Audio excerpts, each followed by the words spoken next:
Hello প্রিয় শিক্ষার্থী, তোমাদের সবাইকে আজকের ক্লাসে স্বাগতম। তো আজকের ক্লাসে আমরা আলোচনা করব আমাদের এডমিশন টেস্টে আসতে পারে এমন একটা প্রবলেম নিয়ে। আহ, আমাদের ইঞ্জিনিয়ারিং এডমিশন টেস্টের মানে স্ট্যান্ডার্ড একটা প্রবলেম নিয়ে আমরা আলোচনা করব। তো এই প্রবলেমটা বা এই রিলেটেড প্রবলেমটা তোমাদের মেইনলি হচ্ছে আমাদের যে ফিজিক্সের ফিজিক্স ওয়ানের, যেটা হচ্ছে তোমার চ্যাপ্টার ফিজিক্স ওয়ান, এবং হচ্ছে চ্যাপ্টার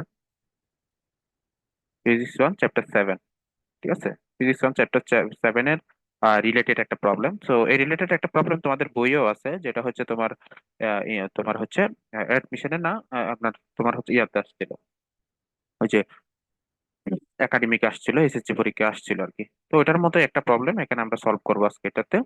তো আমাদের এখানে মেইন যে প্রবলেমটা যেটা বলছে যে হচ্ছে বি বিন্দুতে আমাদের হচ্ছে পি একটা লোড দেওয়া আছে, ঠিক আছে। পি একটা লোড দেওয়া আছে এবং সেই বা বল দেওয়া আছে, এবং এরপর হচ্ছে এ বি একটা বার আছে। এই বারটাকে হচ্ছে এদিকে দুইটা তারের সাহায্যে এটাকে হচ্ছে ঝুলিয়ে দেওয়া হয়েছে, ঠিক আছে। এই তারগুলোর সাহায্যে কি দেওয়া হয়েছে, ঝুলিয়ে দেওয়া হয়েছে। তো এখন খেয়াল করে দেখো, তোমাকে বলছে যে এই লোডটা দেওয়ার পর এ বি বার বরাবর যদি আমরা এই লোডটা যদি প্রোভাইড করি, তাহলে এই ক্ষেত্রে এই তারটার কোন প্রান্তটা বেশি নিচু হয়ে থাকবে। আমাদের বলছে কোন প্রান্তটি কি বেশি নিচু হয়ে থাকবে, এরকম একটা কোশ্চেন আমাদের এখানে করছে, ঠিক আছে। তো এক্ষেত্রে আমরা হচ্ছে যেটা করবো সেটা হচ্ছে, এখানে আমাদের প্রথমত যেটা করতে হবে, এই যে তারগুলা, যে তারগুলা দেখতেছো, এই তারগুলাতে কি পরিমাণ লোড পড়বে সেটা আমাদের আগে হিসাব করে নিতে হবে, বা কি পরিমাণ ফোর্স বা প্রতিক্রিয়া আসবে সেটা আমাদের হিসাব করে নিতে হবে। যেহেতু ওই পরিমাণ প্রতিক্রিয়ার কারণেই এই তারগুলোর মধ্যে এক্সপানশন ঘটবে, ঠিক আছে। তো এই জন্য এই তারগুলোর যে প্রতিক্রিয়া, এই প্রতিক্রিয়াটা যদি তুমি নির্ণয় করতে চাও, তাহলে সেক্ষেত্রে হচ্ছে তোমাকে কি করতে হবে, এখানে একটা থিওরি অ্যাপ্লাই করতে হবে, যেটা তোমরা অনেকে পড়ে থাকার কথা, আবার অনেকেই পড়ো নাই হয়তো বা। এখানে আমরা মোমেন্টের একটা থিওরি অ্যাপ্লাই করবো, ঠিক আছে। মোমেন্টের থিওরিটা অ্যাপ্লাই করে দেন হচ্ছে আমরা এই এ বিন্দুতে এদিক বরাবর আমরা প্রতিক্রিয়াটা হিসাব করব। দেন এই লোডের আর কি, এই লোডের প্রতিক্রিয়াটা আমরা হিসাব করব, বা এই ফোর্সের প্রতিক্রিয়াটা আমরা হিসাব করব, এবং এই দিক বরাবর কত ফোর্স বা কত প্রতিক্রিয়া আসতেছে সেটা আমরা হিসাব করব। তো এই প্রতিক্রিয়া গুলোর মানে কিন্তু বিপরীতে কিন্তু হচ্ছে কি আমাদের আহ এখানকার যে হচ্ছে তারগুলো আছে সেগুলা কিন্তু কাজ করবে আর কি। মানে ওগুলার কারণে এখানে হচ্ছে কি মেইনলি এক্সপানশনটা ঘটবে। তো আমরা ধরলাম, আমরা যদি এটা একটা ফ্রি বডি ডায়াগ্রাম আঁকি, তাহলে হচ্ছে তোমার লোডটা কাজ করতেছে কোন দিকে, খাড়া নিচের দিকে বড়, এদিকে P is equal two 50 kilo Newton, ঠিক আছে। এটা হচ্ছে 50 কিলো নিউটন।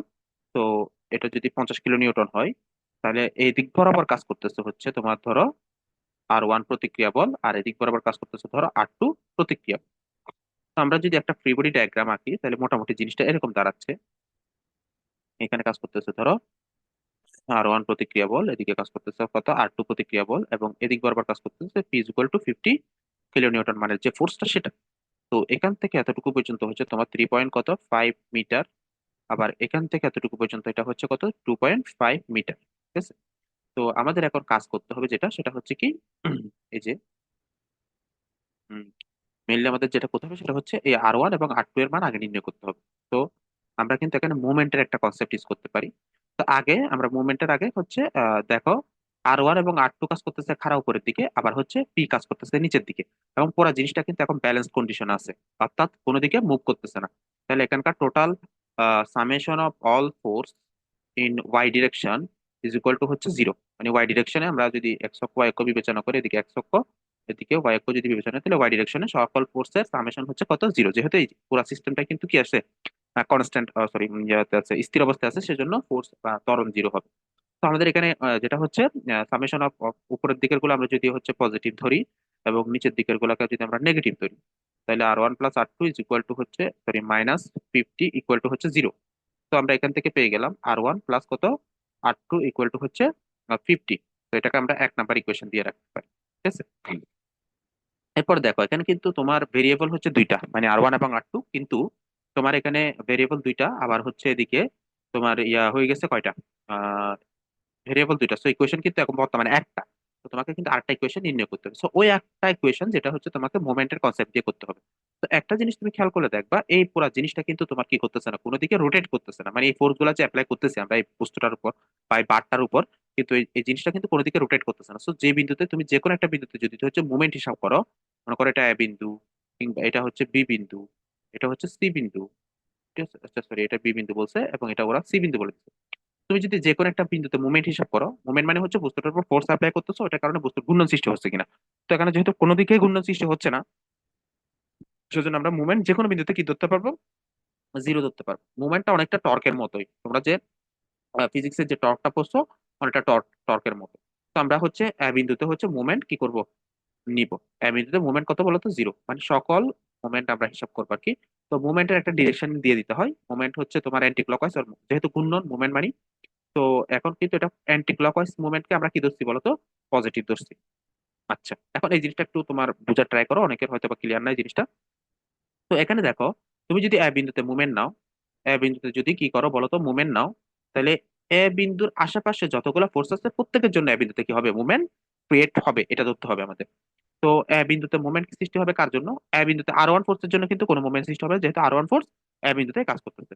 আর তোমরা হয়তো বা জানো যে মোমেন্ট মানে কিন্তু force into distance, force into distance, এই ডিস্টেন্সটা কিন্তু লম্ব দূরত্ব হতে হবে, মানে ফোর্সটা যেখানে কাজ করতেছে সেখান থেকে যে বিন্দুতে তুমি মুভমেন্ট নির্ণয় করতেছো সেখানকার লম্ব দূরত্ব। তো এই যে দেখো, তুমি এ বিন্দুতে মুভমেন্ট নির্ণয় করতে চাচ্ছ, তো এ বিন্দু থেকে বি বিন্দুর লম্ব দূরত্ব করতে তোর 3.5 তোমার দিয়ে দিছে। দেন হচ্ছে তুমি আবার দেখবা যে হচ্ছে তোমার এ থেকে সি বিন্দুতে একটা ফোর্স কাজ করতেছে আর টু, এবং এই ফোর্সের কিন্তু যে হচ্ছে লম্ব দূরত্ব সেটাও কিন্তু তুমি পেয়ে যাচ্ছ 3.5 প্লাস 2.5, অর্থাৎ হচ্ছে আমাদের এটা হবে কত, 6, অর্থাৎ 6 মিটার হবে, ঠিক আছে। আচ্ছা, তো এখন তুমি একটা জিনিস খেয়াল করো, এখন তুমি মুভমেন্ট গুলা কিভাবে নির্ণয় করবা এবং সাইন গুলা কিভাবে নিবে, এই জিনিসটা একটু খেয়াল করো, এটা খুব ইজি, একটু বুঝতে পারলে আসলে মানে হয়ে যায়। তো দেখো এখন হচ্ছে তুমি দেখো এই যে পি বিন্দুটা কাজ করতেছে, দেখো কোন দিকে, মানে পি বিন্দু, সরি বি বিন্দুতে যে ফোর্সটা কাজ করতেছে সেটা হচ্ছে নিচের দিকে। তো তুমি যদি এই বি বিন্দু থেকে কোথায় আসতে চাও, এ বিন্দুতে আসতে চাও, তাহলে নিচের দিকে হয়ে তুমি কিভাবে রোটেশন দিয়ে আসবা বলতো, এইভাবে অ্যান্টি ক্লকওয়াইজ রোটেশন দিয়ে আসবে, ঠিক আছে। এখানে তোমাকে কি বি বিন্দু থেকে এ বিন্দুতে আসতে হবে কিভাবে বলতো, অ্যান্টি ক্লকওয়াইজ রোটেশন দিয়ে, দেখো সরি অ্যান্টি ক্লকওয়াইজ বলতেছি, ক্লকওয়াইজ রোটেশন দিয়ে আসতে হবে, সরি ক্লকওয়াইজ রোটেশন দিয়ে আসতে হবে। দেখো বি থেকে তুমি আবার এতে আসতেছো নিচের দিকে হয়ে, দেন ক্লকওয়াইজ রোটেশন দিয়ে তুমি কিন্তু এতে আসতেছো। আমরা কিন্তু অ্যান্টি ক্লকওয়াইজ কে কি ধরছি, পজিটিভ ধরছি, সো ক্লকওয়াইজ এর জন্য যে মুভমেন্ট পাবো সেটা কিন্তু আমাদের নেগেটিভ লিখতে হবে। তো এখন আমরা কি লিখতে পারি, -50 ইন্টু হচ্ছে কত, 3.5, 3 পয়েন্ট কত 5। এরপরে এরপরে ভালো করে খেয়াল করো, এরপর হচ্ছে আর টু, আর টু এর জন্য মুভমেন্ট হচ্ছে কি দেখো, আর টু কিন্তু কাজ করতেছে কোন দিকে, উপরের দিকে। তো উপরের দিকে তুমি যদি উপরের দিক হয়ে যদি তুমি আবার এ বিন্দুতে আসতে চাও, তাহলে দেখো তোমাকে অ্যান্টি ক্লকওয়াইজ হচ্ছে রোটেশন দিতে হচ্ছে, ঠিক আছে, অ্যান্টি ক্লকওয়াইজ রোটেশন দিয়ে আসতে হচ্ছে। তো সেক্ষেত্রে হচ্ছে পজিটিভ পাবো আমরা। তো প্লাস আর টু ইন্টু হচ্ছে কত বলতো, 3.5 প্লাস 2.5, এই দুটো যদি যোগ করি তাহলে আমরা পাবো হচ্ছে 6 ইকুয়াল টু হচ্ছে 0। তো আমরা এখান থেকে ক্যালকুলেশন করে আর টু এর মানটা পাবো কত বলতো, আর টু এর মান পাবো হচ্ছে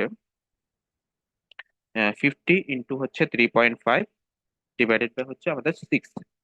তো আমরা পেয়ে গেলাম হচ্ছে 29.29.16 কিলো নিউটন, ঠিক আছে। আমরা হচ্ছে এটা যেহেতু 50টা কিলো নিউটনে ছিল, আমরা এটা 50 কিলো নিউটনে পেয়ে গেলাম, ঠিক আছে।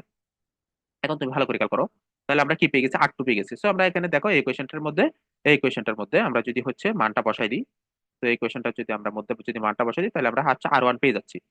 তো আর ওয়ান সমান আমরা লিখতে পারতেছি, কি বলতো, 50 মাইনাস, আচ্ছা 50 মাইনাস আর ওয়ান, তাহলে আমরা কত পাইছি বলতো, আমরা সরি আর টু, আমরা পাইছি আর ওয়ান ইজ ইকুয়াল টু হচ্ছে 20.833 কিলো নিউটন।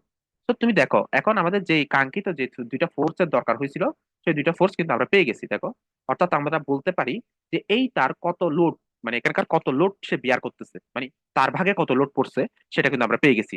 আবার এই তারের ভাগে কত লোড পড়ছে সেটা আমরা পেয়ে গেছি, অনেকটা ফোর্সের মানগুলো আমরা কি করছি, পেয়ে গেছি। এখন হচ্ছে এই ফোর্স গুলোর কারণে ওর ইলাঙ্গেশন কতটুকু হবে, বা হচ্ছে তার প্রসারণ কতটুকু হবে সেটা নির্ণয় করতে হবে। তো যার প্রসারণ বেশি হবে সে বেশি কি হয়ে থাকবে বলতো, নিচু হয়ে থাকবে। খুব ইজি, দেখো আমরা কিন্তু এই যে এরকম ইলংগেশন বা হচ্ছে তোমার যে হচ্ছে প্রসারণ নির্ণয় করার জন্য আমাদের সূত্র আছে অলরেডি, সেই সূত্রটা আমরা অ্যাপ্লাই করব। দেখো আমরা জানি যে হচ্ছে স্থিতিস্থাপক সীমার মধ্যে পীড়ন বিকৃতি সমানুপাতিক।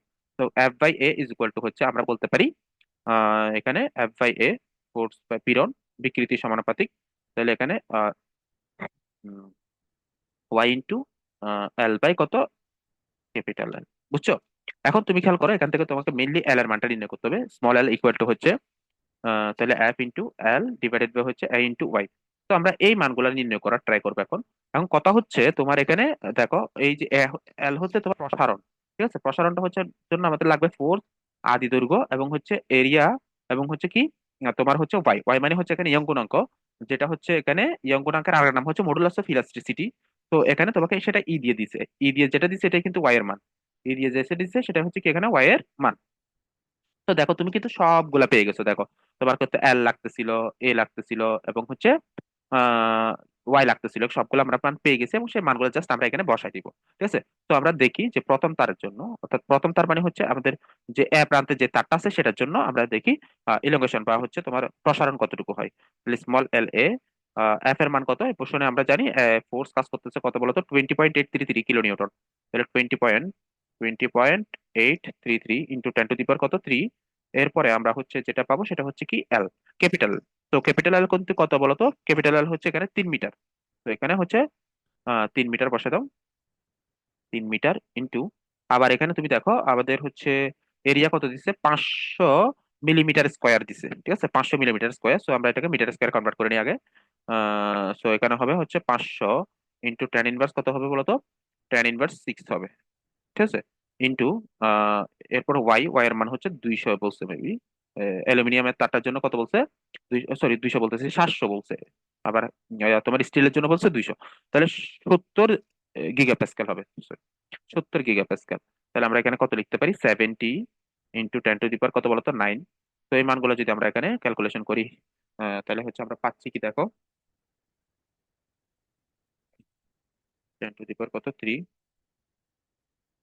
Into 3 divided by 500 into 10 to the power কত, -6 into 70 into 10 to the power কত, 9। তো আমরা এখানে পাচ্ছি কত বলতো, আমরা পাচ্ছি হচ্ছে 1.78, 78 ইন্টু 10 ইনভার্স কত, 3 মিটার। তো এখান থেকে আমরা লিখতে পারি 1.78 কত, মিলিমিটার। অর্থাৎ এটা 1.78 মিলিমিটার প্রসারিত হবে কোনটা, এই যে আমাদের অ্যালুমিনিয়ামের যে তারটা সেটা, অ্যালুমিনিয়াম এ প্রান্তের যে তারটা সেটা হচ্ছে এতটুকু প্রসারিত হবে। অর্থাৎ এটা বর্তমান যে লেভেল আছে সেই লেভেল থেকে এতটুকু নিচে নেমে যাবে। আচ্ছা, এবার হচ্ছে আমরা যদি বি, আমাদের সি প্রান্তের যে তারটা আছে সেটার জন্য যদি হিসাব করি, তো এখানে হচ্ছে এল সি ইকুয়াল টু হচ্ছে সি প্রান্তের যে তারটা আছে সেটার জন্য যদি আমরা হিসাব করি, তাহলে এখানে ফোর্স এর মান পাইছিলাম 29.16 হচ্ছে into 10 to the power 3, into এটার আদি দৈর্ঘ্য কত দেখো, আদি দৈর্ঘ্য হচ্ছে দিছে হচ্ছে 4 মিটার। 4 মিটার ডিভাইডেড বাই হচ্ছে এরিয়া, এরিয়া হচ্ছে কত, এরিয়া হচ্ছে তোমার 300 ইন্টু 10 ইনভার্স কত, 6, এবং হচ্ছে এটা হচ্ছে 200 গিগা প্যাসকেল। গিগা প্যাসকেল মানে হচ্ছে 10 টু দি পাওয়ার 9। বুঝছি? তো আমরা যদি এগুলো সবগুলো মান বসাই দিই, আমরা একটু চেক করে নিই আবার। আহ, এরপরে হচ্ছে আমরা যদি সবগুলো বসাই দিই, তাহলে আমরা পাচ্ছি কত দেখো, এটা কত হবে, 29 দশমিক কত 16 ইন্টু 10 টু দি পাওয়ার কত, 3 ইন্টু 4 ডিভাইডেড বাই হচ্ছে 300 ইন্টু 10 টু দি পাওয়ার হচ্ছে -6 into 200 into 10 to the power কত, 9। ঠিক আছে। তো এরপরে আমরা হচ্ছে এখানে পাবো কত, 1.94। তো এটা পাচ্ছি 1.94 ফোর কি, ten inverse 3 metre, 10 inverse 3 metre. তো এক্ষেত্রে পাচ্ছি আমরা হচ্ছে 1.94 মিলিমিটার পাচ্ছি। তো আমরা কিন্তু সি প্রান্তে কতটুকু নিচু হবে সেটাও পেয়ে গেছি। তো কোন প্রান্তটা বেশি নিচু হয়ে থাকবে আমরা কিন্তু এই ডিসিশনটা এখন এখান থেকে নিয়ে ফেলতে পারবো। যেহেতু L C is greater than কত বলতো, এল এ, সুতরাং আমরা বলতে পারবো সি প্রান্ত বেশি নিচু হয়ে থাকবে, সি প্রান্ত বেশি নিচু হয়ে থাকবে। ঠিক আছে, এটা হবে আনসার হচ্ছে সি প্রান্তটি বেশি নিচু হয়ে থাকবে। তো আশা করি বুঝতে পারছো। দেখো মানে এতটা কঠিন না আসলে। তোমাদের এই প্রবলেমটা কিন্তু আবার এডমিশনে তো আসতে পারে, এডমিশনে তো আসার পসিবিলিটি আছে। এবার এটা হচ্ছে এই অঙ্কটা তোমার হচ্ছে একাডেমিকও আসতে পারে আর কি, যেহেতু একাডেমিকে এই টাইপের একটা প্রবলেম অলরেডি তোমাদের বইয়ে আছে। হ্যাঁ, তো আশা করি বুঝতে পারছো। তো এখানে যদি কোনো কিছু না বুঝে থাকো তাহলে হচ্ছে অবশ্যই আমাদের হচ্ছে কমেন্টে জানাতে পারো। ঠিক আছে। ওকে, আমরা বাকি প্রবলেম গুলো হচ্ছে এখানে এইভাবে হচ্ছে বুঝিয়ে দেওয়ার ট্রাই করবো। ঠিক আছে।